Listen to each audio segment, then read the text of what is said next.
So understanding what goes into the decisions ahead of time is so helpful. If you, on a workplace basis, don't know what's important to your team members and what is their go, no-go decisions when things start getting hard and rough, it's going to change everything. So, because there are times when, okay, my first time climbing Mount Rainier, we turned around 400 feet from the summit. We actually went an extra 100 feet, and people are like, oh, but you were so close. We were going so slow that it was the calculated risks weren't safe for us to go an extra 400 feet, come down with a storm approaching and whiteout conditions. It's making calculated risk decisions.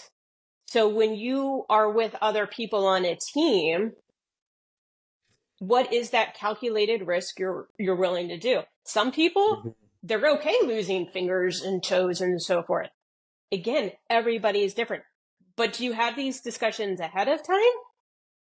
Or are you having them after a 12-hour day and you're tired and you're hungry and you're dealing with all types of environmental conditions, which, by the way, when you're in whiteout and you're exhausted and you're hungry and you haven't had enough water, you're not at the top of your game. Hello, and welcome to the Generate Your Value podcast. I'm your co-host, Andy McDowell, founder and owner of Generate Your Value, providing self-leadership, leadership, and business coaching services for corporate executives and business owners. And I'm Zach Levy, your other co-host. I run a nationwide financial service business with my wife, Megan. Together, Zach and I have the intention to bring you tips, concepts, ideas, suggestions, stories, and analogies from A to Z, which will help you to grow your personal brand and leadership skills in such a way that joy, happiness, and success, as you define it for yourself, are achieved. We hope to use our gifts, talents, and experiences in business and leadership to generate value in your life. And with that being said, let's move to our topic for today. Hello, and welcome to the Generate Your Value podcast. My name is Andy McDowell. I'm your host today for what I know is going to be an amazing episode. And I say that because I know the person on the other side of the table from me, so to speak, is an amazing person. The more time that I spend with her, the more she truly is, and hope she doesn't take this wrong, is like an onion. You just keep peeling the onion back and you just find more and more and more about her. And our exercise today on our episode is going to be a little bit of peeling some more onion back on who she is. So my guest today is Lora Lapiz.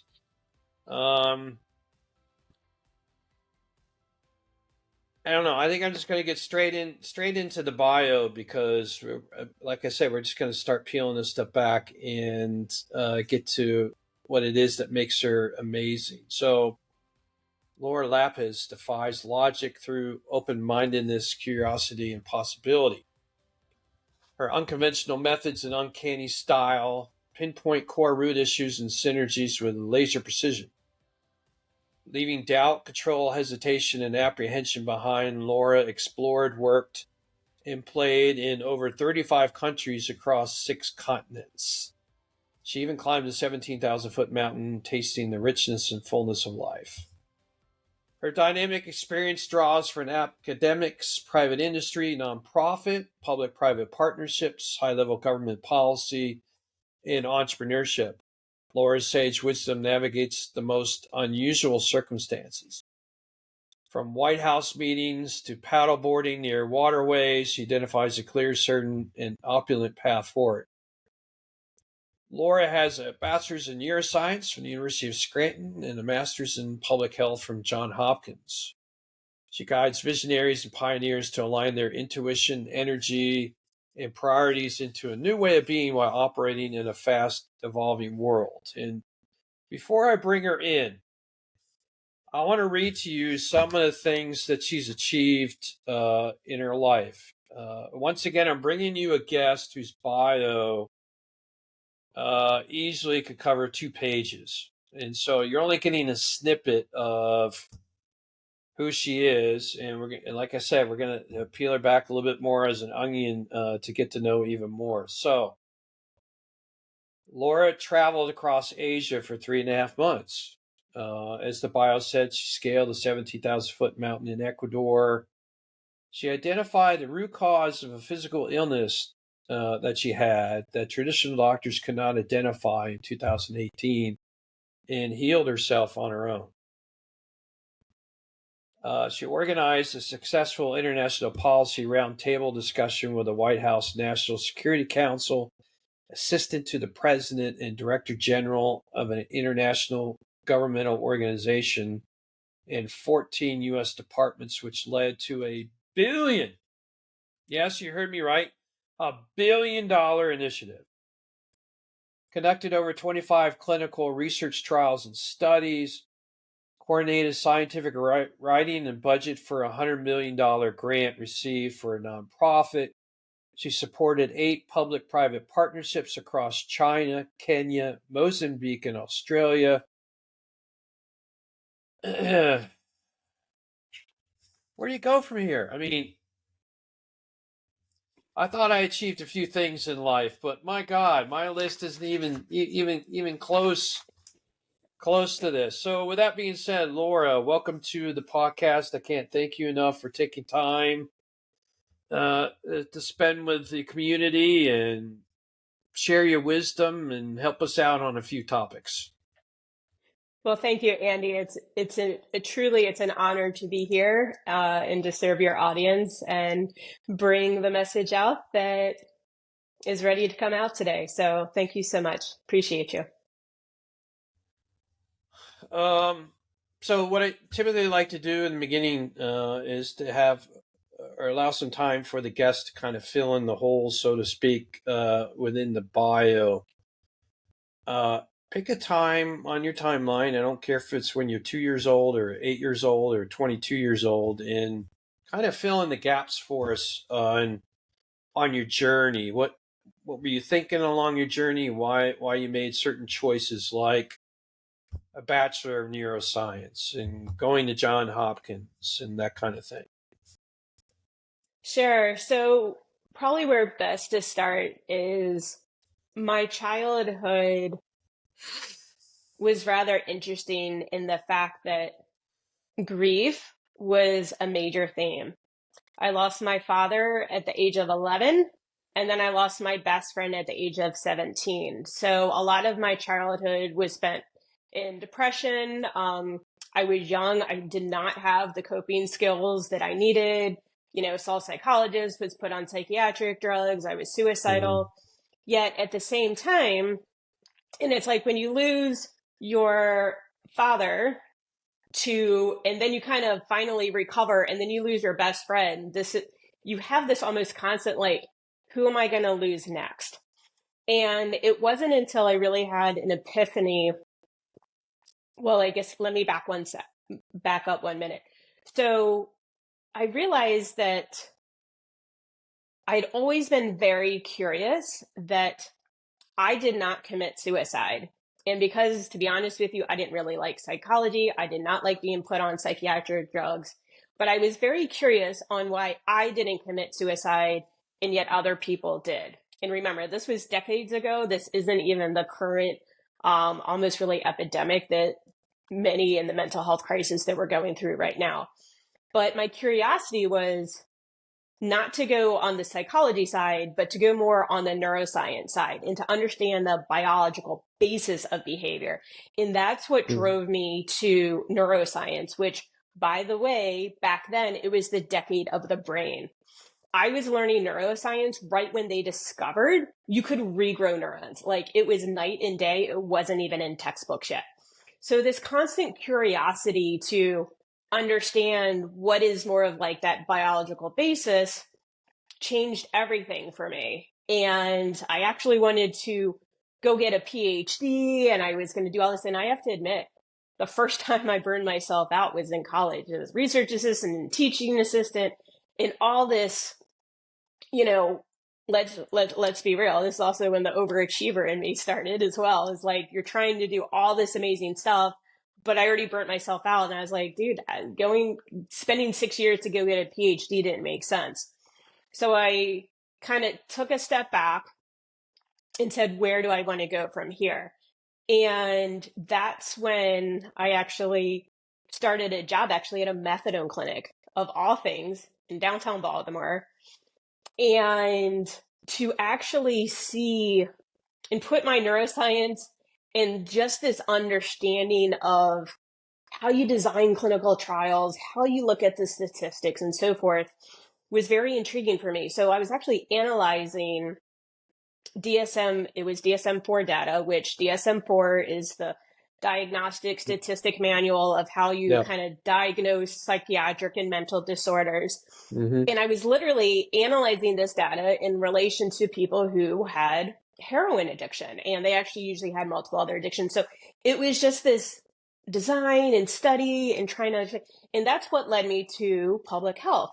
So my public health degree has that more of a specialization in epidemiology, how you design studies, how you analyze studies. And again, because for me, what drove a lot of this is because my father, he actually died of lung cancer, and he died at the age of 49, very, very young. So it brought me to this point of, why did he die young? Like, why do some people die really young from smoking versus other people live to be 90? So again, it was kind of this like constant, just that curiosity of like prevention and treatment and, how can we do things from a different stance? But then while in process, and this is what becomes more interesting, when I graduated college, and I still don't exactly know how I decided this. I think it had something to do with, and by the way, did you ever play Where in the World is Carmen Sandiego? I know you're a little older than me, but do you ever play that video game? Oh my God. No. Yes? No? No. Okay. No, not as a video game. No. Okay. So if for those who may remember, but Where in the World in Carmen Sandiego was all about where this one particular person, and you had to use an almanac and geography and figure out literally where in the world, mm-hmm. and you had to look up like history stuff, statistics on like cities and where different history stuff. So somehow because of that, I wanted to start traveling. So after college, I had this curiosity of like, let's go travel abroad. And I dragged a friend of mine to Europe, and we backpacked around Europe by ourselves right after college. So I have these like many tracks that have just this common theme of curiosity. And all of a sudden, when I got to experience what it was like to be in France, in Italy, in Switzerland, and by the way, cultures are different. They don't mm-hmm. act like us. They have their own way of being. They have their own things that are important to them. That I just really had this epiphany that even though I went through all this kind of death and tragedy in childhood, is like this light bulb went off kind of right at the end of my college years. Is like, life is short and it's here to be lived. And it's so easy to get tied into like all these different things going on in your life. But like when you just go back into, none of us can ever predict when we're going to die. And when you lose people at a really young age, you really realize like life is short. So it was this, I started this theme of like, okay, go travel, go do these other things, go explore. And I was actually like a really introverted kid. I mean, some of the people now think I'm an extrovert. And I was like, no. And so and I'm like, okay, like I've had decades of practice now. I mean, you and I like talk like easy, but I'm like, dude, like if you knew me in my early 20s is like a whole different story. So to like purposely put myself in positions where I had to talk to people, I had to navigate countries where I couldn't speak the language. And by the way, this was like before smartphones and all that cool jazz that everybody now gets to navigate. It's like, no, you looked at a map and you had to figure out how to go, and you had to match the like the words, you didn't know what they were, to the words on the map, and you had to like figure out how to get there.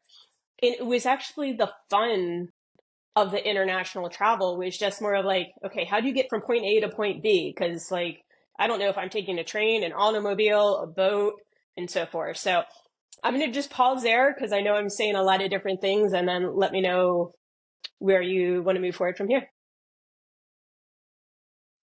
Yeah, so you gathered kind of a sense of adventure. Well, let me take a step back. So 2 deaths before you hit the age of 20, kind of instilling upon you this notion that life is short. Yeah. I mean, there's no guarantee per se that you're going to live another day. Yeah.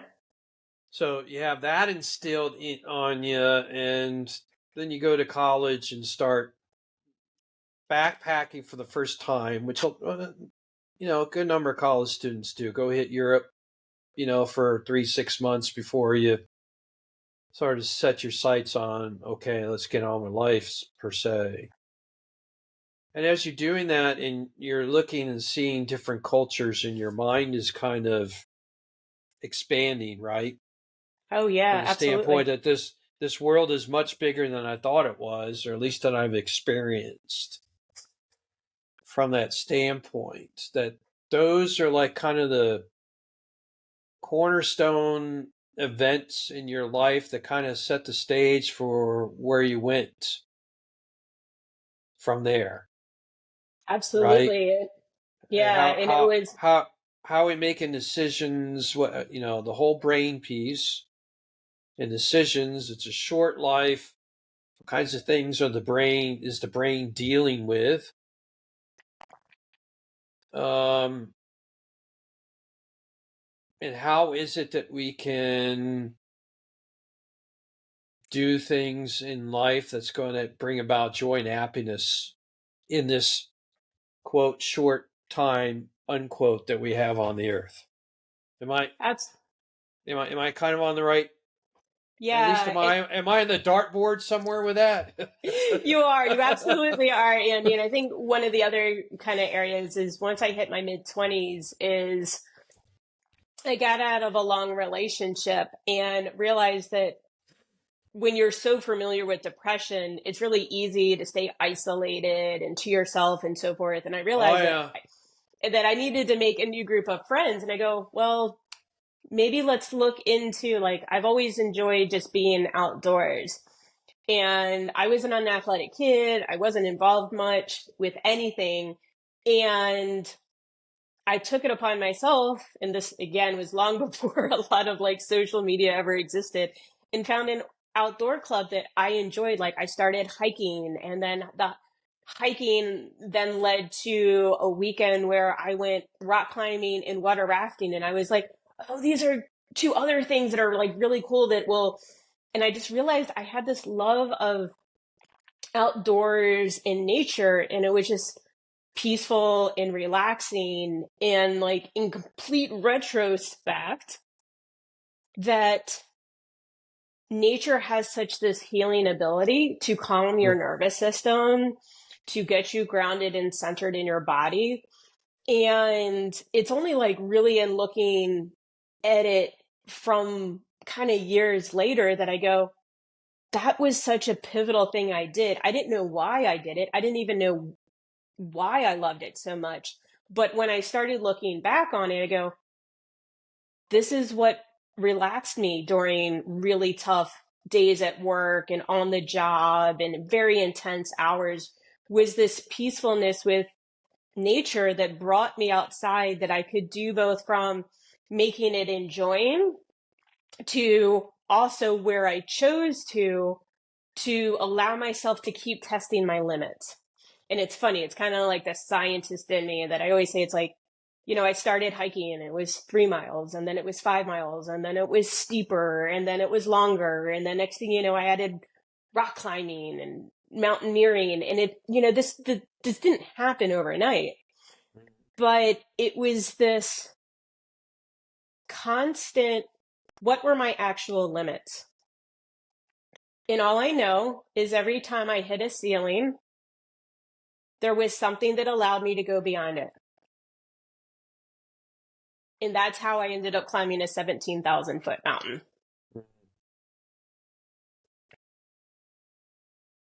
So if we were to talk from a self-leadership perspective, you came to start to understand some things about yourself, right?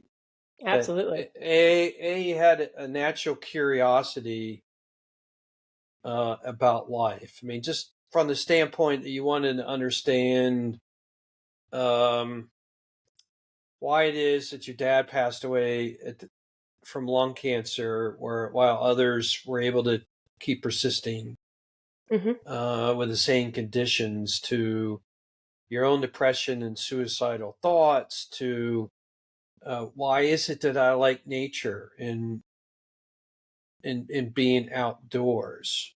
And I know from our own personal conversations that you started discovering that you kind of have a radar, right? You're kind of sensitive to certain things and inputs, right? Which was kind of like having this. I mean, when you're a teenager, your father dies, your best friend dies, you're dealing with grief, you're dealing with depression and so forth. And I have to imagine you feel like life is a fire hose, just like a fireman does. You got this fire hose that's aimed at you, and somebody went whoosh, with the valve and turned it on, and whoosh. Life is sort of coming at you from all types of emotions, which grief brings, right? Grief brings everything at once, and it takes you sort of these, not seasons, but these phases to get through all those emotions that you're feeling, to resolve them to a point where you feel like you can continue on life in a joyful, in a happy way. Right. Yeah. So that big antenna of yours is just like, it's like twice as much what most people go through when life is throwing that fire hose of water at you. And it's very interesting because I think when you have that type of early aspects of life and abandonment and so forth, is you are kind of, your subconscious is always like, what's the next shoe that's going to drop? Yeah.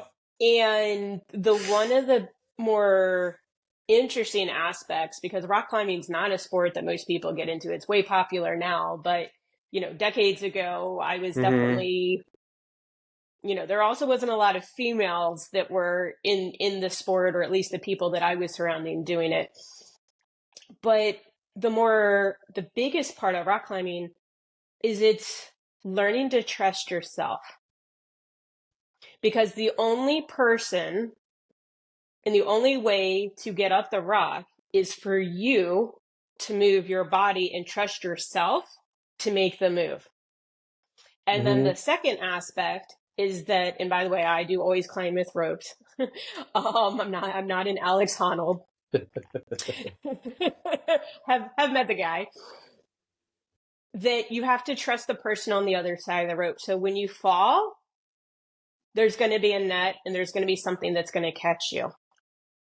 And I will tell you, that was the biggest gift I received from rock climbing, was learning how to trust yourself, learning how to be in your body and simply breathe. Because you have 4 points of contact, your hands and your feet, and you have to simply breathe. And when we think about our days of being stressful and too much stuff going on, it's that basic. Go back to your breath. Can you feel your fingers and your toes? Because then you have all contacts.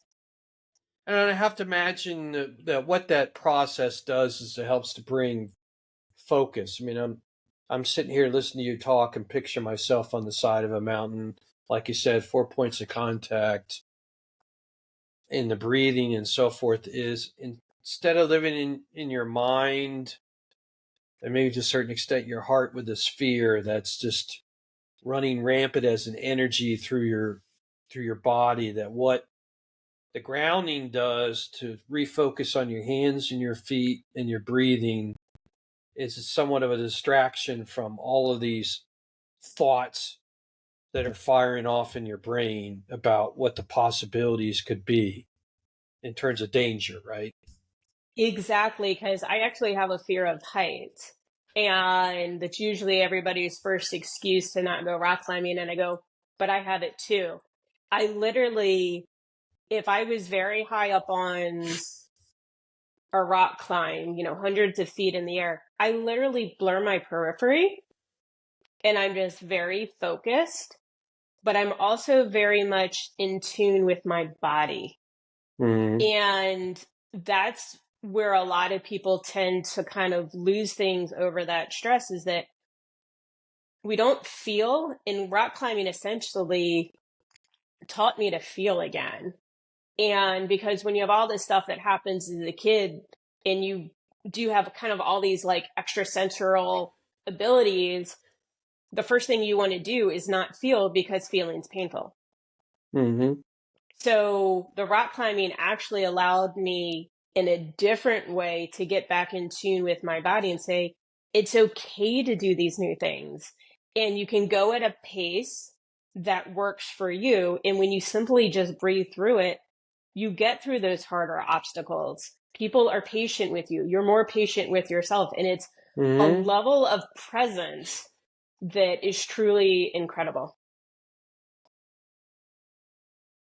Yeah, I mean, I sort of went through the same kind of thing. Certainly doesn't measure up even close to rock or mountain climbing, but learning how to play the guitar Mm-hmm. on my own, to learn the art of patience and being present and breathing, knowing that I'm not going to be, people here on the podcast, I use this phrase and this example all the time, but I'm not going to be Eddie Van Halen the next day. Yeah. Just like you're not going to climb the 17,000 foot mountain in an hour on your first try, Yeah. right? Kind of thing. That it's about being in your body, breathing, being present, and just spending time with the mountain or spending time with the instrument or whatever it may be, to get past the feelings of fear and shame and judgment and all these other things, these rabbit holes that we like to go down in life, that just set us back or stop us in our tracks from living a life that's full of possibilities. And that's exactly it, is that life has so many possibilities, infinite possibilities, Mm-hmm. that we really can achieve anything that we want to go after. And when we can truly believe it, pardon me.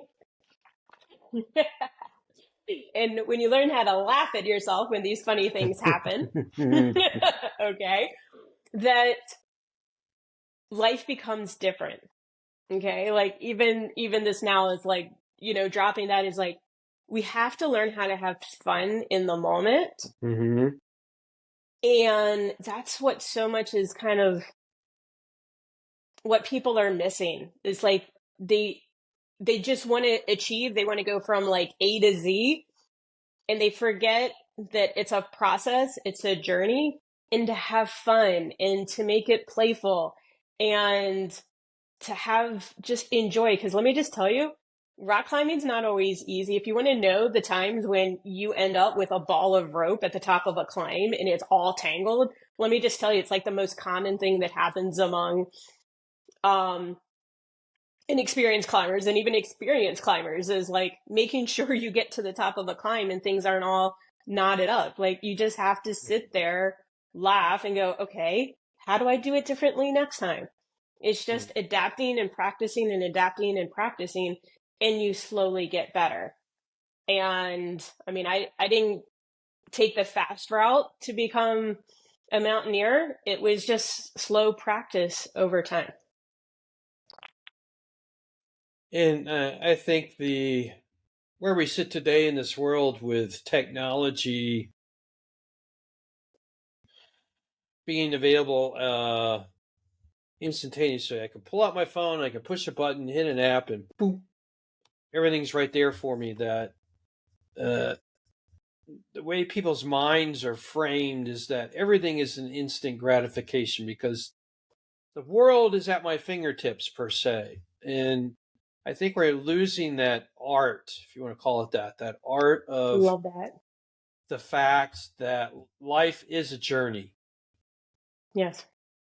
right? We maybe the tasks of life have gotten a lot faster because we as humanity have gone out to develop technologies that help us with the tactics, if you will, of life. Mm-hmm.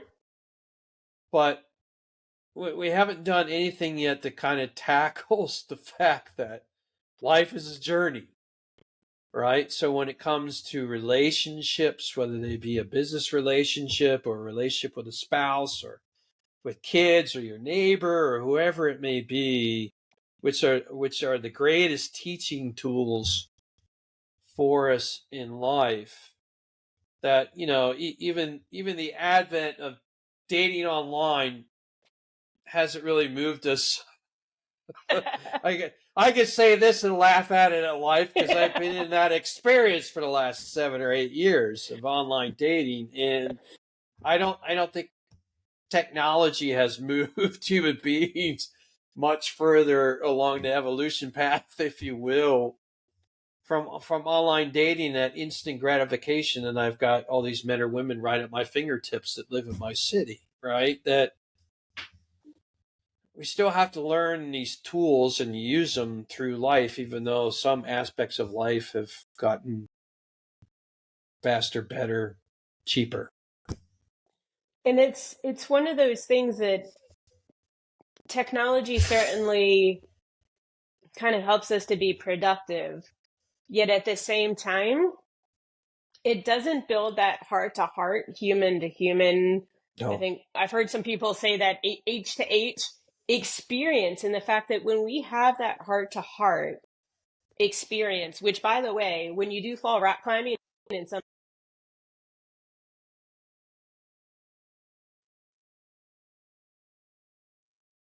it's very beautiful and amazing that, when you do take a fall, and if you've ever taken a 20-foot fall on a rock climb, you're a little like, whew, like takes the breath out of you. But you have such a bond that you can trust that person. And so like when you think of online dating, until you have that experience with that other person, you just don't know how they're going to react, how they're going to respond, how they're going to be, until you really have those heart to heart, moments, those conversations, the laughs together. And it's always that curiosity. If we can always approach things from that curiosity instead of judgment, which, is something I still have to, work on, because it's very easy to be judgmental about other people and other people's opinions and who's doing this and who's doing what. And it's like, just be curious. Just be curious, because that's what helps build that bond. And that's what, from that international travel, you find out what's important to other people. And it's okay if something is more important to you than important to me, and be okay with it.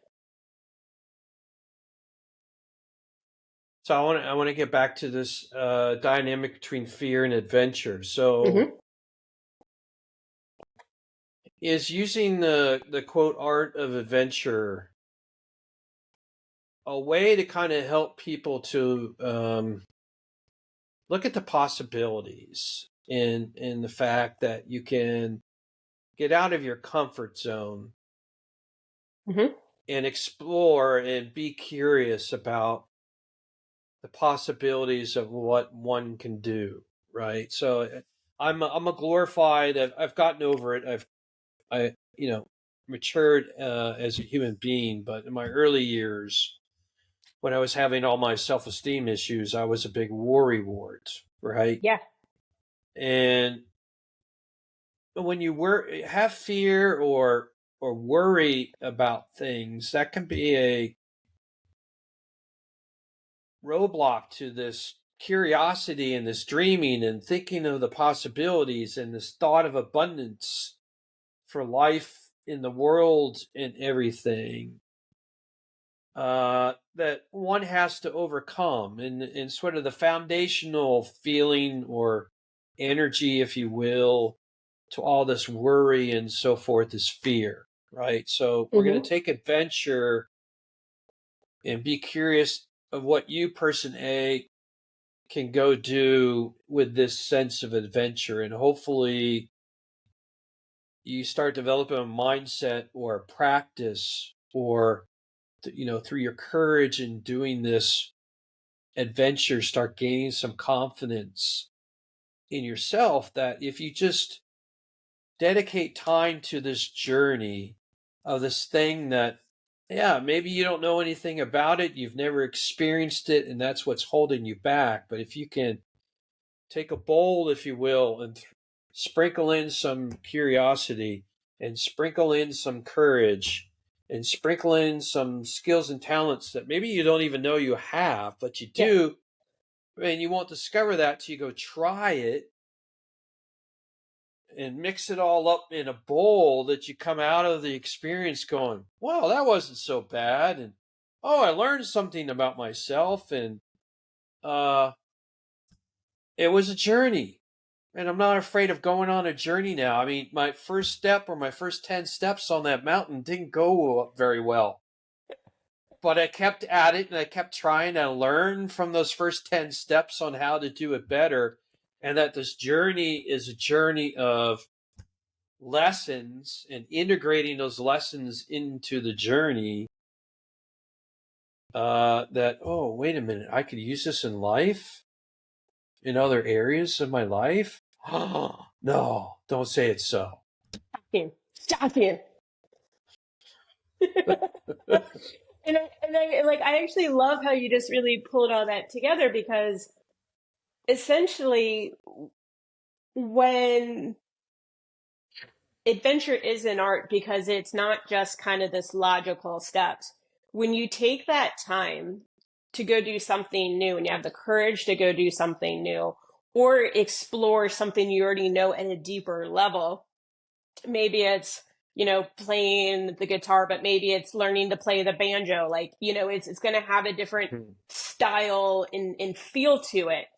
Even climbing, I rock climb, I ice climb. It's not the same thing, but it has elements that run through it that when we start to learn about ourselves, you get these big aha moments that, and I love how you just said this, that start to translate into other things in your life. Because I was adventurous and did all these outdoor adventures, but also traveled the world, that's also what made my work life. I was able to go do things that were presented to me, and I didn't collapse into utter fear and I can't get the word to be pronounced correctly, paralysis. That, all of a sudden you're presented with something from a work stance and you've never done it before, being like, I don't know. If I can figure out how to rock climb, I can figure out how to do this. It's taking those little steps. And I think we always see we see that big picture and you're like, oh, I just want to get to the top of the mountain. But it's a series of steps. And the quote, and maybe you know this quote better than I do, but it's, a journey is just a series. No, actually, here's where I was going with this. What holds us back is the pebble in the shoe on our journey. And when we figure out what that pebble is in that journey, and we can release that pebble, and when we continue to learn about ourselves, it really unravels a whole new set of capabilities that you never knew you had. I never actually had, it's funny, I never had a goal of becoming a mountaineer or a climber. I can tell you I wanted to travel the world internationally once a year. I didn't have what countries or so forth, but it was just that aspect. And the whole idea is when we start to figure out those aspects about ourselves as you go on this adventure, this journey, you do start applying it to every other area of your life, and it becomes much easier. Mm-hmm. Yeah, it's really about the roadmap. So take me through what an adventure with you would be like. So there's the actual physical adventure, right? Mm-hmm. You yourself and a client have to physically get the right equipment and go find a mountain somewhere and climbing. There's that whole aspect of just the physicality of getting yourself up the mountain. Mm-hmm. But as you're climbing that mountain, are you kind of having these life conversations at the same time, or do you just do like the mountain? Let's get you up the mountain first and learn some things about mountain climbing, and then have discussions about, okay, how can we take the experience you just went through and start translating that or integrating that into other areas of your life? How does that go for you? So the key part is, even before you step foot on the mountain, is to assess kind of where you are and Hmm. to even understand your own capabilities. Because the funniest thing most people say is like, oh, what type of training do I need to do? All of this. And it comes across as, I need to showcase that I'm better than everybody else. It almost comes across as that like achievement factor, versus where people normally get stuck is the fact that, and this is kind of really what I love about more of climbing or mountaineering, is it's endurance. It's sustainability. Mm-hmm. It's not, you go 50 feet and you're done. A day in the mountain can be 14 hours, even longer. I mean, all depends upon what you're doing and trying to go for. So the question is, do you know how to fuel your body? Do you know what's important to you? Do you even know what your objective for the trip is? Because believe it or not, a lot of people don't even have the same objectives on a mountaineering team. And the first thing that you have to do is you start to have to figure out what's important to you. Most people can't even answer that question.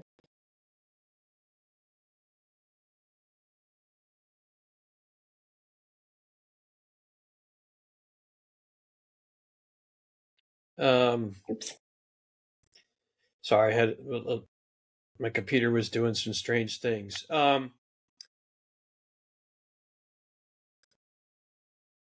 Does the end result really matter in the effort? It doesn't. Let's say No. you're hitting a 12,000 footer, and your client, although they may be having to do some testing, if you will, with endurance, but let's say they only make it up halfway or 3/4 of the way.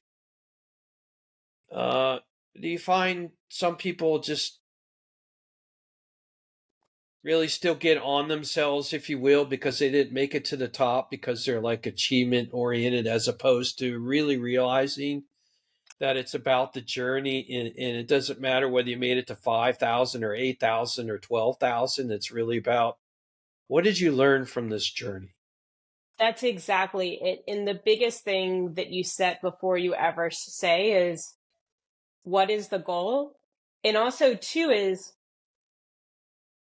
what is the main objective?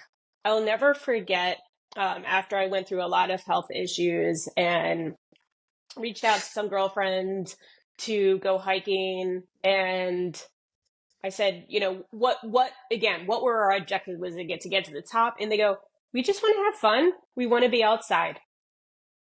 If we make it to the top, great. But if any one of us decides that we want to turn around, we support them.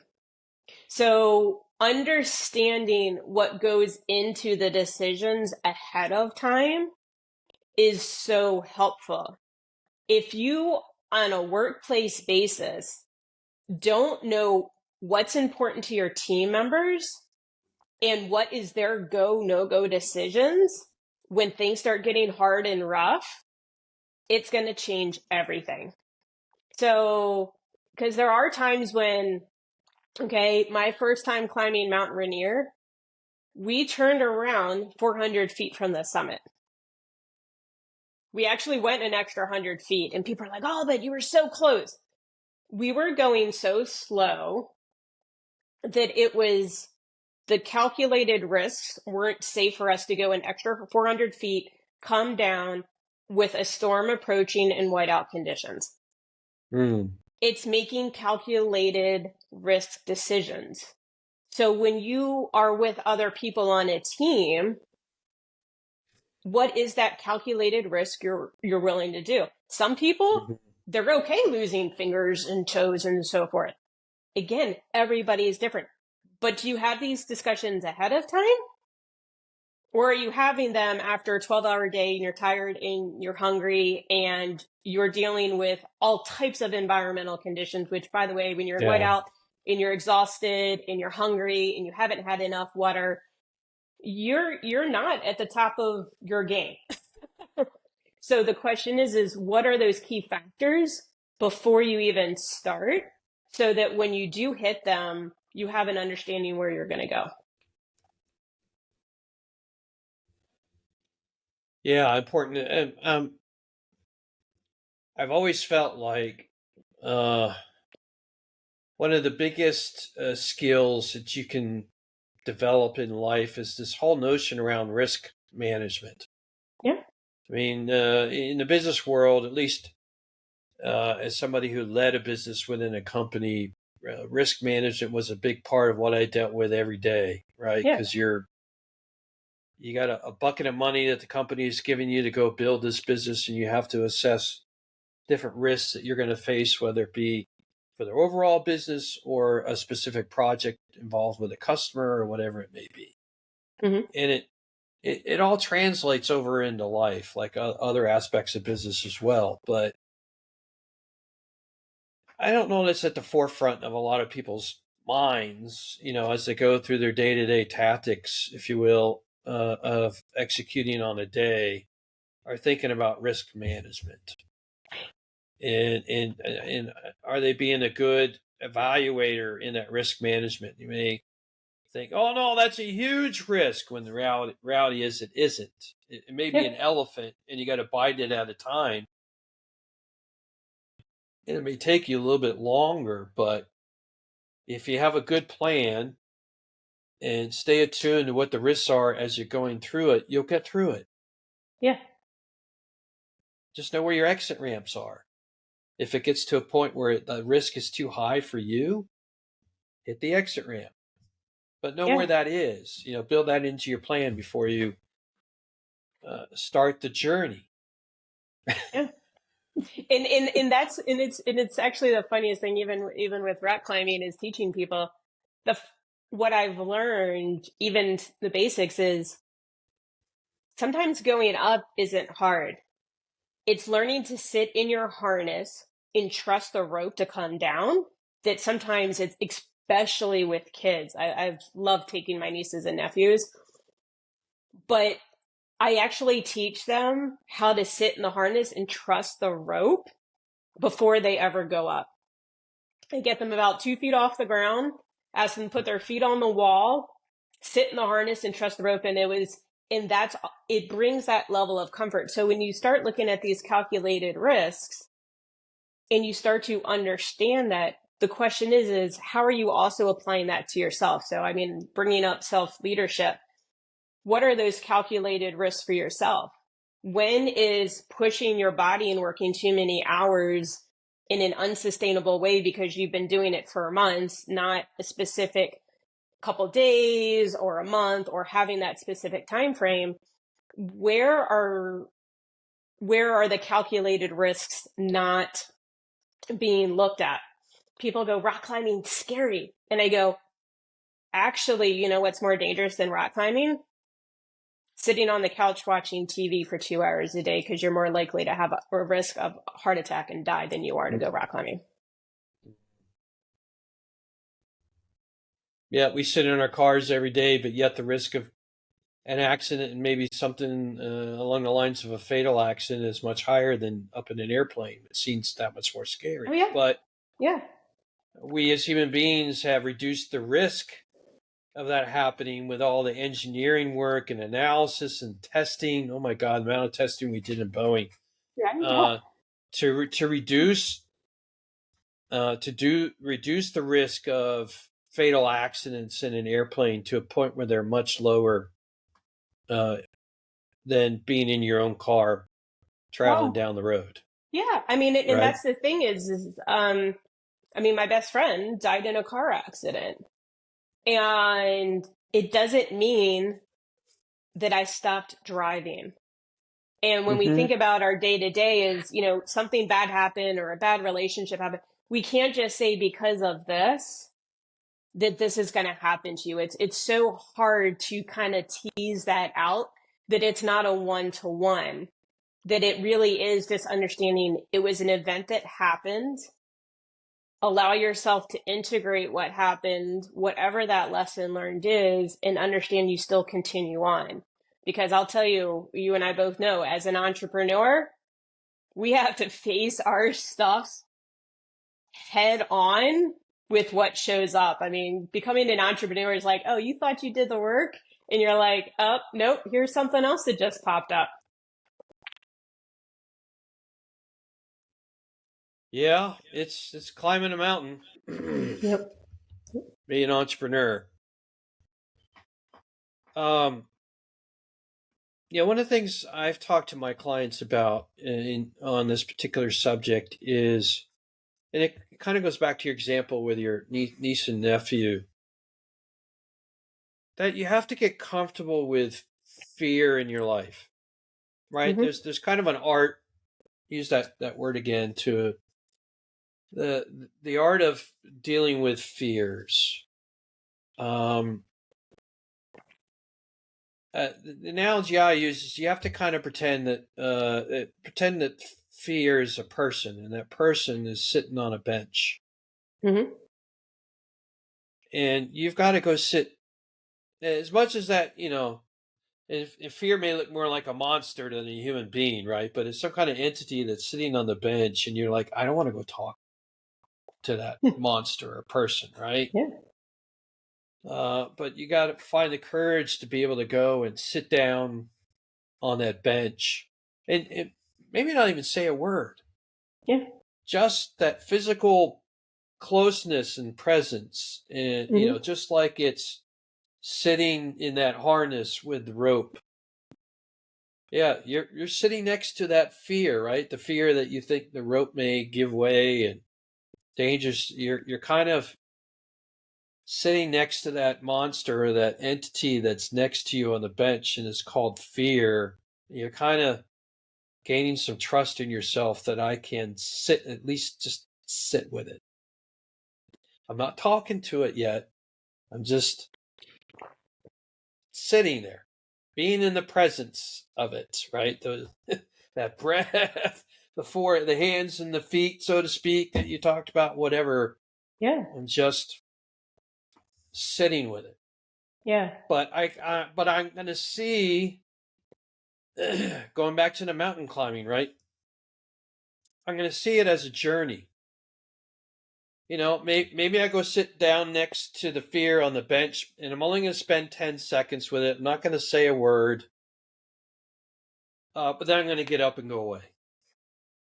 That fear's not going to go anywhere. The fear's still sitting on the bench, but maybe tomorrow I'll go sit down next to it and it still may not say anything, but I'm going to spend 20 minutes with it, Mm-hmm. right?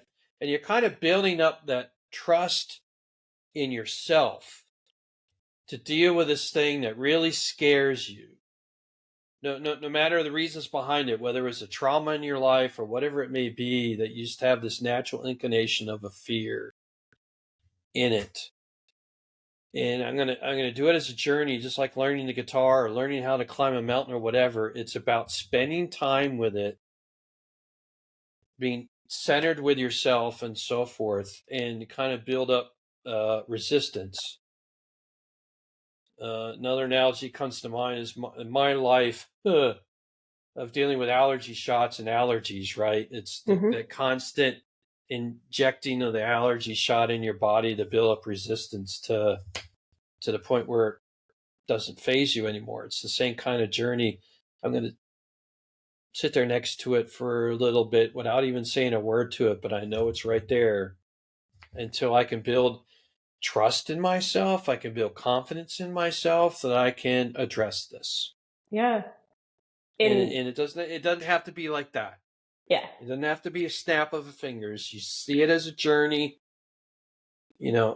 Assume or think or stay positive that in your life is going to be a long life, and I've got this journey to address this fear, and it's this fear that's holding me back from the abundance, like you said, the earliest part of our conversation about all these possibilities of what my life could be.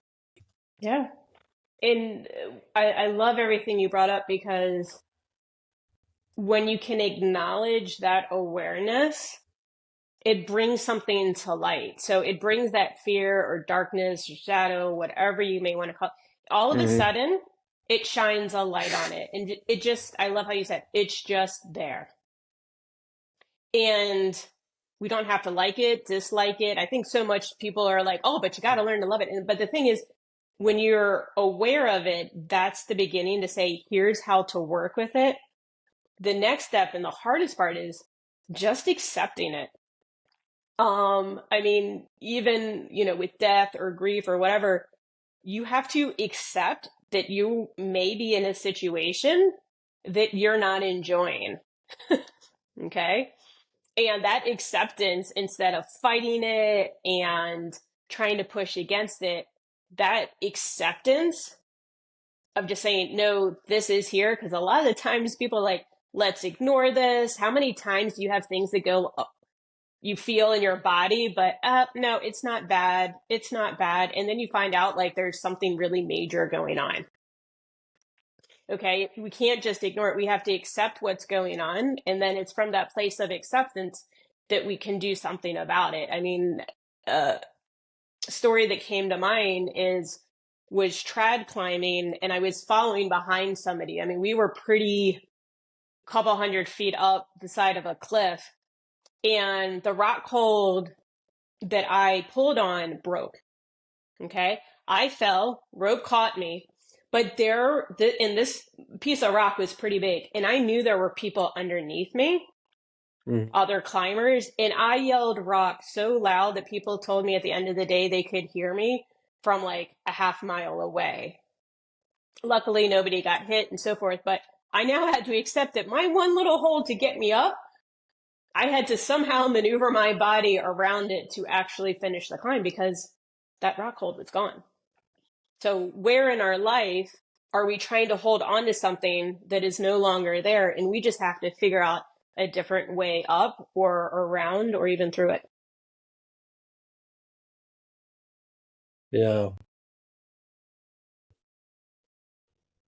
So what is some of the favorite places you've seen in the world? What if you had a top 3 or top 5 list? What would you put on that list? I mean, I have my own. I travel quite a bit for Boeing around the world. What would be on your list? I'd have to say I had a beautiful trip through Asia where I was blessed to have traveled to Bhutan and see the Buddhist culture at the time was relatively untouched. And because they kind of restrict tourism, you could really see how people truly lived. Yet also is in parallel, I was actually hiking through a northern part of Nepal that had very much of a Buddhist culture to it. And we participated in a Buddhist festival where the chanting and the sounds were so mesmerizing. It was just unreal. It was just a manner that time stopped. And that has always stuck with me through my own healing journey as well. Because I think when we travel, it's always hard for me to pinpoint, because I always say do you want culture? Do you want scenery? Do you want culinary taste buds? Because it's going to differ. And whenever people ask me that, I go, but which one of those things is important to you? Because if you're not a hiker, you probably won't want to take my trips. I mean, I know somebody that once went to Paris just because they loved the food and they were going to have a complete culinary experience for a week. Yeah. So whether it's, what I've been able to experience versus I always love to say to other people is, what is it that makes you come alive? Is it seeing the history and the museums? Is it the scenery of being in the Himalayas and seeing these massive mountains, to participating in a festival that few have ever participated in? Yeah. Yeah, I would have enjoyed that experience you had at Bhutan. My team helped the Chinese government open a brand new airport in the mountains of Tibet. Mm. And so I got to experience the grandeur of those mountains, but we only spent time at the airport. Didn't get a chance to get into a village and explore the culture and the food and ceremonies or whatever they might have had. That would have been nice, but boy, those mountains are beautiful. And I think too is like, even you think of like the culinary of the Himalayas, like yak butter tea isn't necessarily something I'm going to like recommend for everyone, but to be able to have that experience and say this is part of local culture is truly breathtaking in so many different ways. Yeah. Well, unfortunately, the big hand on the clock says that our time is coming to a close. If people want to learn more about your offerings or you as a person and that kind of thing, what's the best way that somebody could reach out and begin an engagement journey with you, shall we say? Yeah. Come join me at defylogic.com, and I would love to continue this conversation with you. So I got one more question for you. It's a question we ask every guest. You're no different. We'd like to see where the answers go, what the common thread is amongst all the answers we get to this question. That question, Lora, is, what do the words "generate your value" mean to you? When you are fully present, you get to feel and experience worlds that you never even thought were possible. And it showcases all of the infinite possibilities that exist. And when we're present, we actually get to also feel into the possibility that most resonates with us on what to move forward with.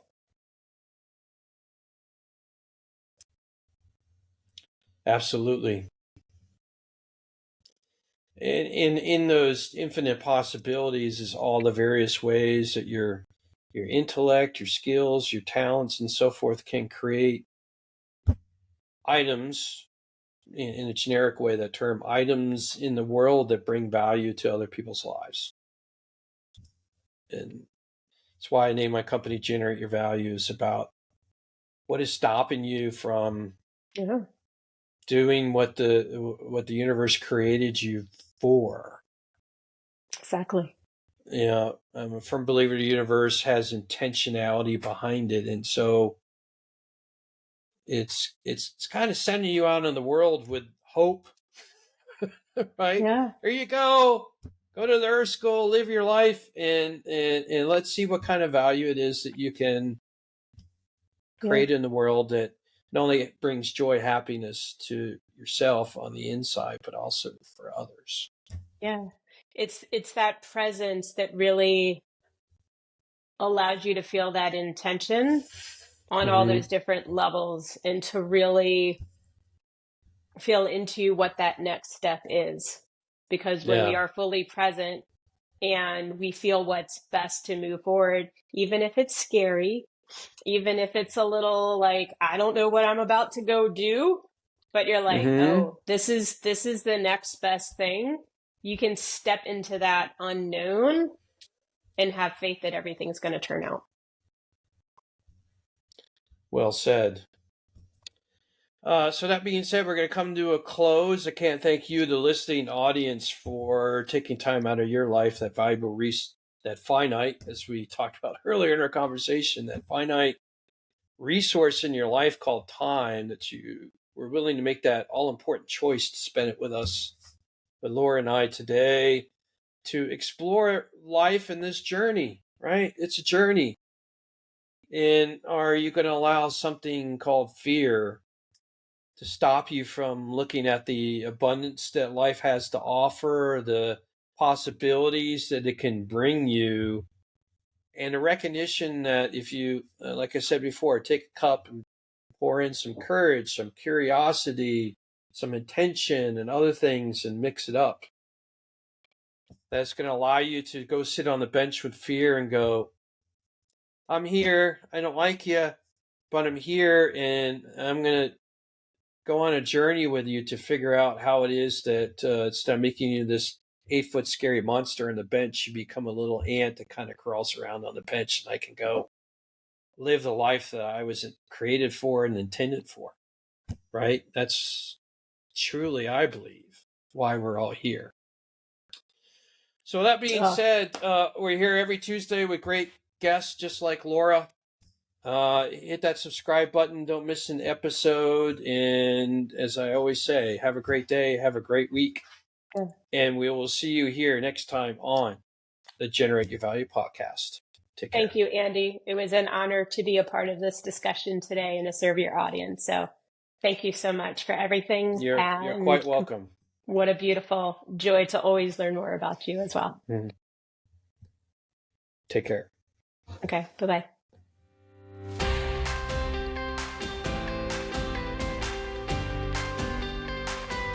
Thank you so much for joining us today on this episode of the Generate Your Value podcast. If you find our conversations to be useful in your life, I invite you to subscribe to our podcast so you don't miss an episode.